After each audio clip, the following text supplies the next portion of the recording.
5월에 세계 경제 표준 미국 경제가 4월 중에 멈춰섰다가 5월서부터 이제 재가동이 되게 돼요. 5월 글로벌 주식시장을 전망하게 되면 일본 따로, 한국 따로, 미국 따로 이렇게 움직이는 게 아니라 글로벌 ETF라는 상품이 만들어진 이후에 모든 국가에, 이름을 모르는 국가에도 주식시장이 있다면 모든 국가의 주식시장이 연동돼서 움직이게 된다. 또 가격 차트에, 일봉의 가격 차트에 선 몇 개를 긋고 얘를 이탈했다 조심하라 라고 말하게 된다면 이것을 인과 분석하게 되면 전혀 맞지 않는 얘기가 되게 된다. 왜냐? 가격 차트를 움직이는 시체는 가격 차트에다가 수백만 원에서 수천만 원짜리 배운 기법을 다 적용을 하더라도 그 가격을 움직이는 시체를 가격 차트에서는 찾지를 못한다. 어디서 유일하게 찾을 수 있냐면 바로 국가 정책에 따라서 연동되게 되는 숫자로 표현된 경제 지표를 통해서 확인할 수가 있게 된다. 그래서 글로벌 옵션 지수라는 게 있다. 파란 선을 넘어서게 되면 주가 지수가 하락하게 될 때 일정한 수익이 발생되는 그러한 베팅을 한 것을 의미하게 되는데 3월 20일까지 격한 하방 베팅이 들어가게 됐었고 2월 3월 주식시장이 급락을 나타나게 됐다. 이와 같은 하방에 격한 이제 베팅이 들어간 이후에는 상방 포지션으로 일정한 기간 동안 움직이게 되는데 현재는 이와 같이 아직도 상방 포지션으로 움직이고 있는 중이다. 그렇지만 매월 이제 옵션 만기일이 다가오게 되고 3개월마다 선물 옵션 만기일이 다가옴에 따라 금융시장의 변동성을 만들어야지 되고 이와 같이 상방의 방향성으로 상방의 포지션으로 움직여 가고 있는 중에서 하방의 깊은 변동성이 가미되고 있는 장세다. 그러함에도 불구하고 글로벌 금융시장이 여전히 반등 국면이 지속된다는 이유, 두 번째 이유는 주식시장이 급락을 했을 때 급등을 나타냈었던 안전자산인 채권의 가격지수를 보게 되면 2월과 3월의 주식시장과는 달리 급등을 나타내게 됐고 여기에서 중요한 것은 아직 이 채권 가격지수가 하락 추세로 전환이 안 됐다. 이 말은 채권에 투자한 이 어마어마한 돈들이, 큰 규모의 돈들이 아직 빠져나가지 않았다. 얘가 다시 상승하게 된다면 글로벌 주식시장은 일정 수준의 조정이 만들어지게 되고 채권 시장은 다시 가격 급등이 나오게 되고 채권 가격 지수가 하락 추세로 전환이 된 뒤에서야 주식시장의 상승 추세가 시작되게 되는 그 시점이 되게 된다. 여전히 미국이 됐던 일본이 됐던 여전히 주식시장은 반등 국면이 진행되고 있지만 하방 변동성이 가미되고 있는 변동성이 좀 커지는 국면이다.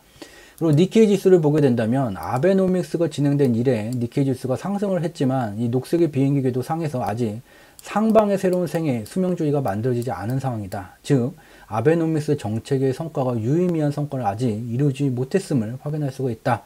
특히 아베노믹스 정책에 의해서 미달러 대비 엔화 가치가 이제 초약세 구간으로 들어가게 된 2015년도 이래 엔화 유동성 공급이 감소되기 시작했고 이와 같은 유동성에 수렴하게 되는 니케이 지수는 이후 박스권에 갇히게 됐다.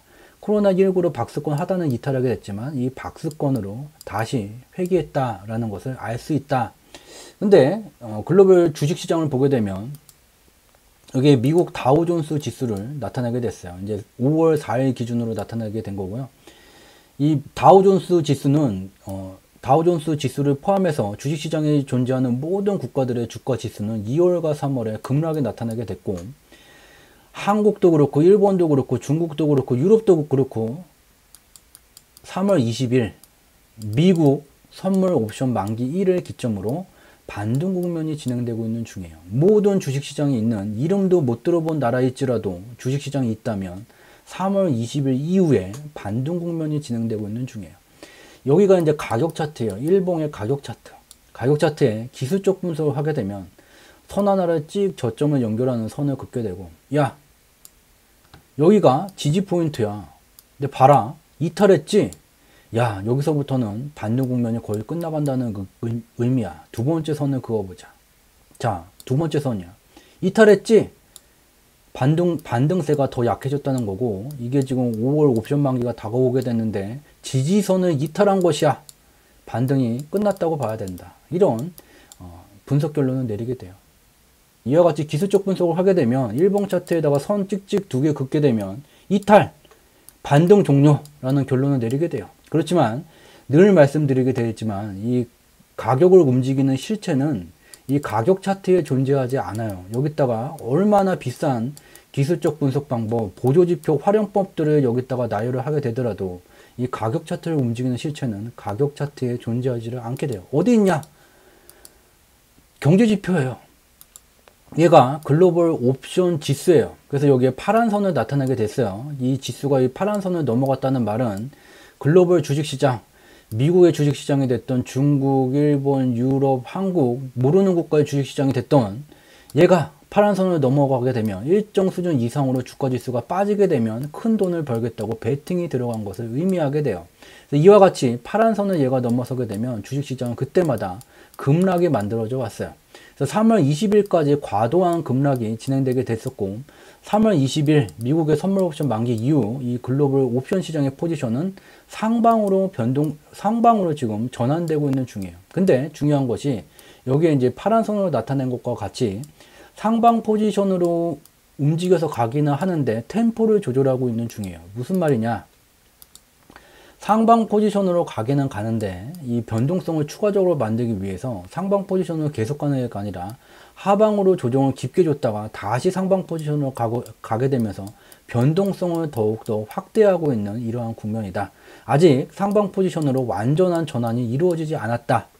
돌아가게 되면 일봉 차트에 선 하나를 캔들이 이탈을 하든 선 두 개를 캔들이 이탈을 하든 선 세 개를 이탈하든 네 개, 다섯 개, 몇 개를 이탈하든지 간에 대한민국의 금융시장을 포함하여 모든 국가의 금융시장은 이 글로벌 옵션 변수에 따라서 올해 옵션 만기일까지 움직이게 된다. 여전히 3월 20일 미국의 선물 옵션 만기일 이후에 글로벌 주식시장은 상방 포지션으로 진행되고 있는 중이고 그 속에서 하방 변동성이 곁들여지고 있다는 것은 직접 지표를 확인할 수 있어요. 에이, 이거 하나만 갖고 어떻게 그렇게 장담을 합니까? 이거 하나만 갖고도 3월 20일 미국의 선물 옵션 만기일 전부터 계속해서 공개방송을 통해서 3월 20일 이후에 글로벌 주식시장은 반등 국면이 진행이 된다는 것은 지속해서 공유들을 왔었고 3월 13일에는 아리랑TV라는 영어로 방송되는 아리랑TV라는 데 이제 생방송을 출연을 했고 다음 주 금요일 날서부터 주식시장은 반등 국면이 진행되게 됩니다 라는 것을 방송에서도 말해왔어요.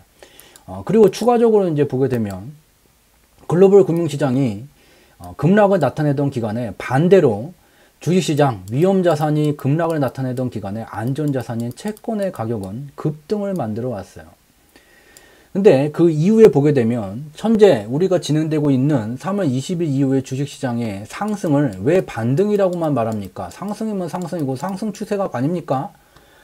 지지선을 그을 수 있다는 것은 상승 추세가 진행된다고 말해야 되는데 왜 자꾸 반등입니까? 반등이라고 말하는 이유가 있어요.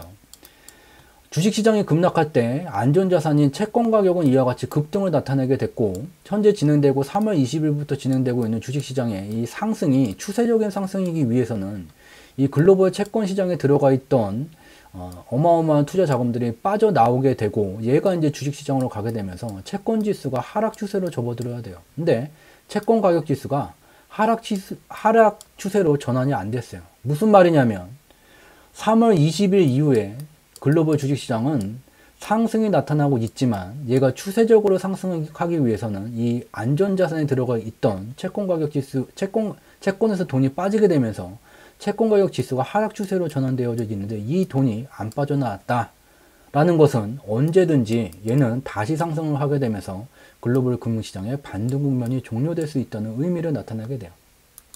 그래서 앞서 살펴본 글로벌 옵션 지수, 채권 가격 지수, 그리고 공개방송에서는 공유드리지 않은 이외의 수많은 원인과 결과의 경제지표를 분석하게 되면 3월 20일 이후 현재 진행되고 있는 대한민국의 코스피, 미국의 다우존스, 니케이, 상해, 센섹스 모든 것들이 다 이와 같은 추세적인 상승이 아니라 반등 국면이 진행되고 있다는 것을 알 수가 있게 돼요.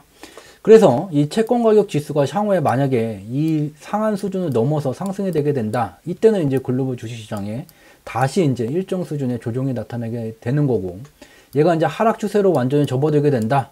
그러면 그때서부터는 주식시장이 추세적 상승을 시작하게 됩니다. 그러나 여전히 이 채권 가격 지수는 여기서 큰 돈이 아직 빠져나오지 않았다라는 것을 알 수 있게 됩니다. 글로벌 금융시장은 미국 금융시장이 됐던 코스피가 됐던 니케이가 됐던 중국이 됐던 유럽이 됐던 호주가 됐던 캐나다가 됐던 뭐가 됐던지 간에 아프리카의 이름 모르는 국가의 주식시장이 있더라도 모든 주식시장은 반등이 진행될 뿐 추세적 상승이 아니다 또한 여기다가 선을 긋고 얘가 이탈이 됐다, 조심해야지 된다 라고 적는다는 것은 이게 굉장히 좀 앞뒤가 맞지 않는 그런 분석이 되게 된다. 그래서 여전히 반등 국면이 지속되고 있지만 그 반등 국면 속에서도 하방의 변동성이 곁들여지고 있다. 왜냐하면 또 5월에 옵션 만기일이 다가오고 있기 때문에 변동성을 키우는 그런 변동성이 진행되고 있다. 미국 다우존스 여전히 3월 20일 이후에 조정이 진행되고 있고, 특히 이제 4월 17일 미국 옵션 만기일 이후에 3월의 급락폭의 절반 수준까지 가까워졌다가 이후에 반등이 만들어지고 있다. 그리고 조정이 지금 나타나고 있지만 여전히 3월 돌파했던 급락폭의 절반은 유지되고 있다. 그리고 일본도 보게 되면 일본 니케이 지수도 3월 20일 미국의 선물 옵션 만기일 이후에 3월 급락폭의 절반 수준을 넘어선 상태에서 고점을 높였다가 다시 절반 수준 가까이 다가서고 있지만 글로벌 주식시장은 여전히 반등 국면이 지속되고 있다는 것을 알 수가 있게 돼요. 그리고 추가적으로 이제 니케이 지수의 방향성을 좀 살펴보게 되면 여기에 이제 녹색의 비행기 궤도를 나타내게 됐어요. 경제지표 스토리텔링에 특화된 시각적 방향성 분석 도구 녹색 비행기 궤도는 제일 밑에서부터 태동기, 성장기, 성숙기, 쇠퇴기로 구성이 되게 되고, 쇠퇴기의 일은 특정 기업의 주가가 됐던 특정 경제지표의 지표값이 됐던 쇠퇴기에 이르게 되면 끝나는 것이 아니라 새로운 생애를 만들기 위해서 출발했던 태동기로 귀향을 하게 돼요. 태동기로 이제 귀향이 완료가 됐고, 일본은 이제 2012년 이래 아베노믹스 정책이 진행이 되게 되면서 기준금리를 충분히 낮추고 엔화 유동성을 폭발적으로 공급하고 있던 중이었어요. 그러나 이제 2015년 이후서부터 미 달러 대비 엔화의 이 환율 자체가 초약세 가치를 나타내게 됨에 따라서 2015년도 이후로는 2012년 초반과 같은 폭발적인 엔화 유동성 공급이 제한되고 있는 중이에요. 근데 여기서 또 알 수 있는 것은 아베노믹스 정책이 진행이 되면서 일본의 니케이 지수가 조금 상승을 했지만 생애가 아직 안 만들어졌다는 것을 알 수가 있어요. 이 태동기를 넘어서야지 이제 상방의 생애가 만들어지게 되는데 아직 그런 생애가 만들어지지 못했다. 다시 표현을 하게 되면 아베노믹스 정책이 유의미한 결과를 아직 이뤄내지 성과를 달성하지 못했다는 것을 알 수 있게 됩니다. 그래서 니케이 지수는 2015년도 이래 지속적으로 박스권에 갇힌 이런 흐름이 진행되게 되고, 2월과 3월 코로나19로 인한 급락 때 이 박스권은 하향 이탈하게 됐지만 다시 박스권 내로 들어오고 있다는 것을 또 알 수 있게 됩니다.